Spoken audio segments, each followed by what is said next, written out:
Tēnā koutou te whānau o Aotearoa Unitarians. Tēnā koutou ngā manuhiri. Nau mai, haere mai ki tēnei hui tōpā o te ātua. Tēnā koutou, tēnā rā tātou katoa. Kia ora. It was International Working Women's Day on Tuesday, as it is on the 8th of March every year. With origins in a women's collective action in America in 1908, the day has had official international recognition since the UN's International Women's Year, 1975. So today we gather some thoughts and feelings on the current experiences and status of women. So first up we have our opening song, which is actually an opening poem, and it is the official United Nations poem of this year's International Women's Day, called Break the Bias.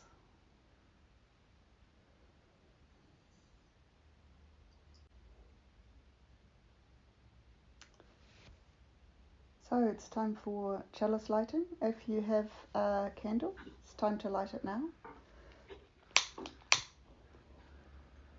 We light this chalice in gratitude for prophetic women and men and people of all genders, past and present, whose words and deeds challenge us to confront powers and structures of evil with justice, compassion, and the transforming power of love.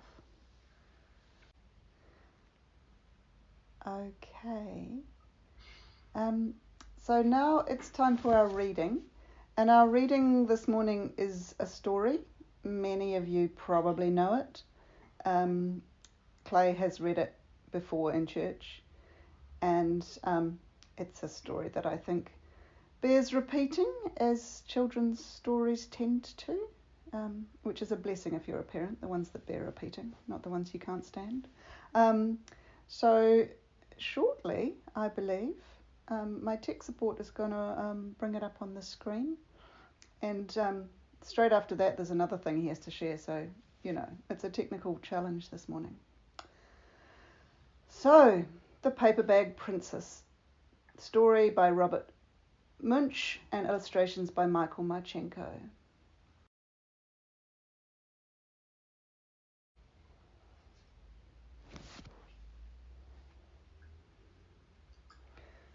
Just a content warning, that bum is not the worst word you're going to hear this morning. So I hope that you enjoyed that. And now we have a song, which is a song, not a poem, and I'm not quite sure where tech support is up to. But this song was written by Joe Hill, who was a unionist who got executed, I think, in 1915. He was a Swedish immigrant to America, and he worked on the railroads, and he went across the country unionizing everywhere he could, and he wrote many songs, and I have to tell you that one of his songs has the line pie in the sky in it, which is where that came from. And it's basically about don't believe what the bosses tell you. They tell you that there will be pie in the sky when you die, and so you just have to work hard, and yeah, we all know how that turns out. So, are we good, Clay? We are. Okay. Rebel Girl.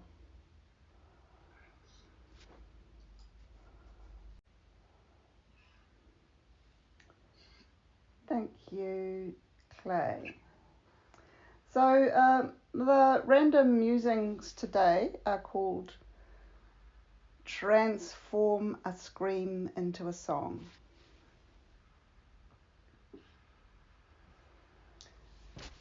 What do you see when I show you this image? Who do you see? Do you project yourself onto this person? Yes? I don't. I see a neutral person, not me. Could it be a woman? Hard to imagine. I see a man. Could he be Māori? Doesn't even occur to me. Could he be disabled? Clearly doesn't need a wheelchair, and invisible disabilities don't enter my view. Could it be a non-binary person? What? Is this person old? No. This is just a normal, average person. A young, white, able-bodied man, that is. Did I mention cisgender and heterosexual? Goes without saying. Normal. I grew up in the 1970s, raised by a feminist, encouraged to believe that girls could do anything, that sexism was a scourge, that women could and must seek liberation from the patriarchy. I also went to school where we learned about the post-World War II migration, when people immigrated to New Zealand from Britain, bringing their wives and children with them. Where if some rather light chairs needed moving, the teacher would always ask for 2 strong boys. I'm biased. I see a white man in the orange voter person. How are you doing?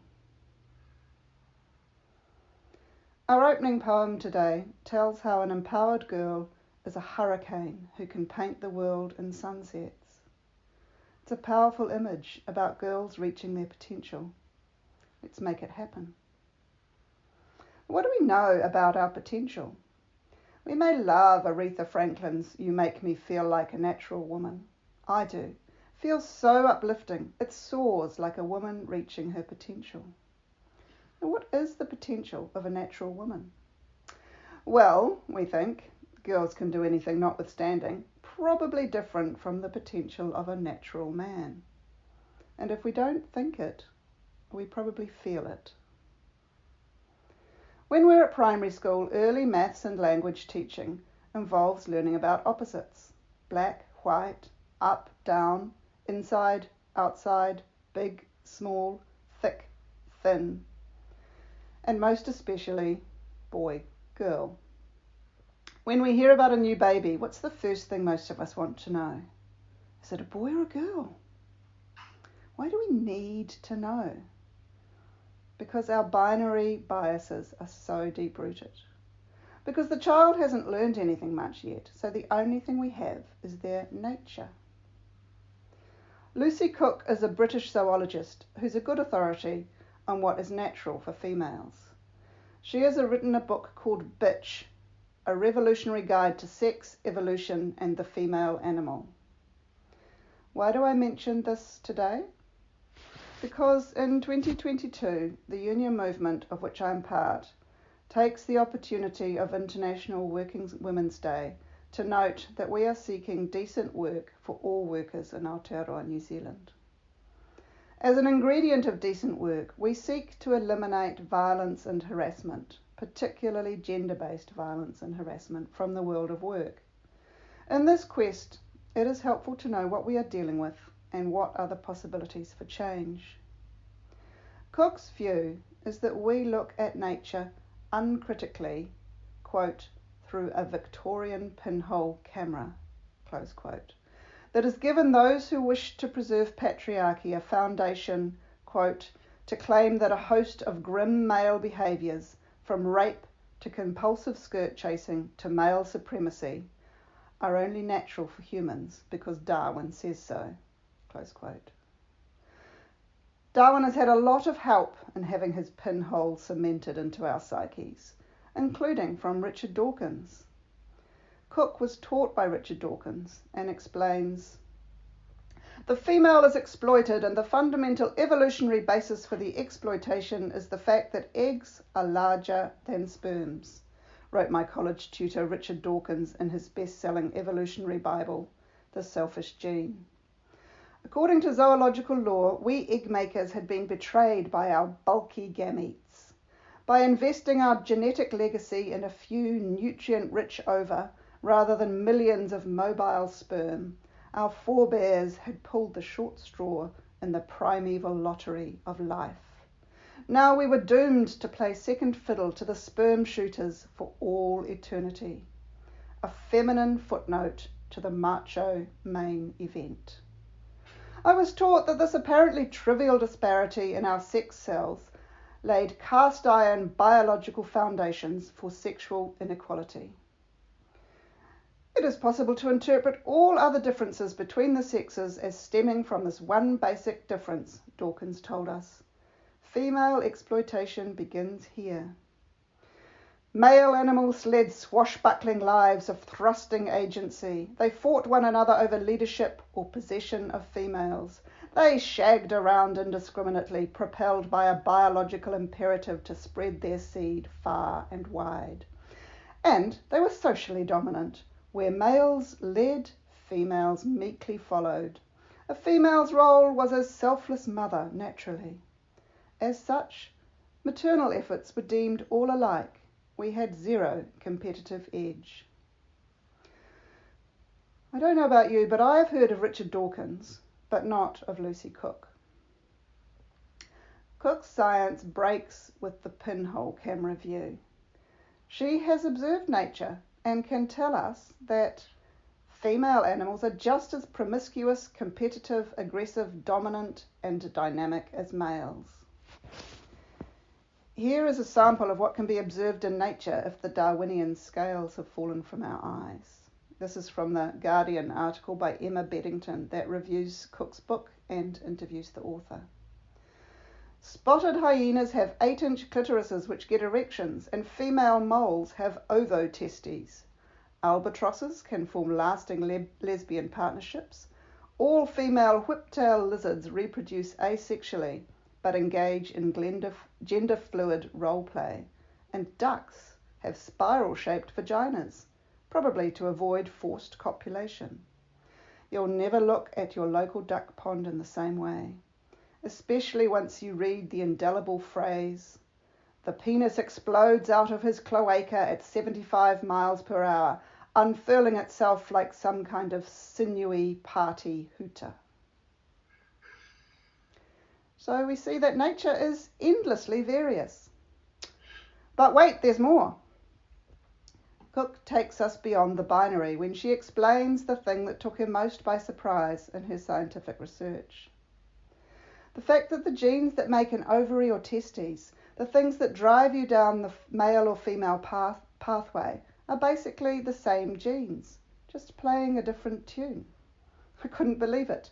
This idea of male and female being these distinct genetic entities is complete rubbish. As a species, we're fascinated by dichotomies. We want everything to be black and white, but it just doesn't work like that. When it comes to sex, anything goes. So there is literally no scientific basis for the bias, the sexism, and the violence that are rife in our society. I have spoken to this congregation before about the International Labour Organisation's Convention 190, an international law that creates the right for all people to be free from violence and harassment. Convention 190 recognises the issue as combining human rights, health and safety, and the unequal power relations in our society, particularly gender-based power relations. Anisa Nandaula, in the Break the Bias poem we heard at the beginning of the service, says, "Bias is a wall that justifies someone laying their hands on their partner. It doesn't start with a fist. It starts with an idea." The Convention recognises the force of ideas in power relations and is geared towards creating the cultural change necessary for a truly safe world of work. One part of the framework is the requirement for education. Every conversation we have can contribute to this.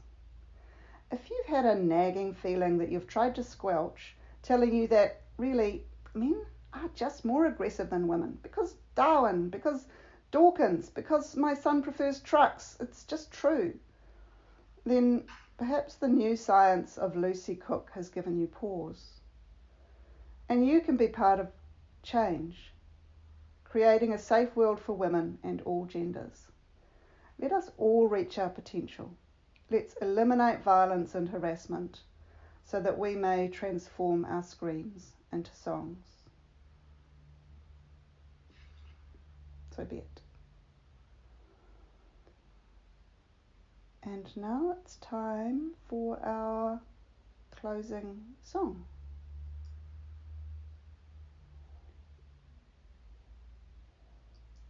This is a song called Wahine Toa, which means warrior woman.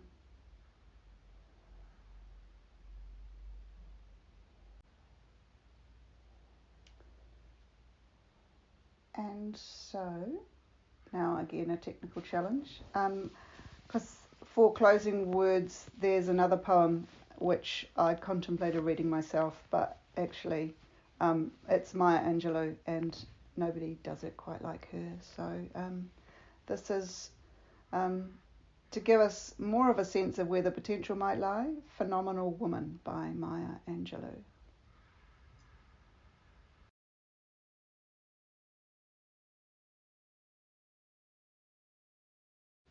And now it's time for Extinguishing the Chalice. Feel free to say the words with me if you know them.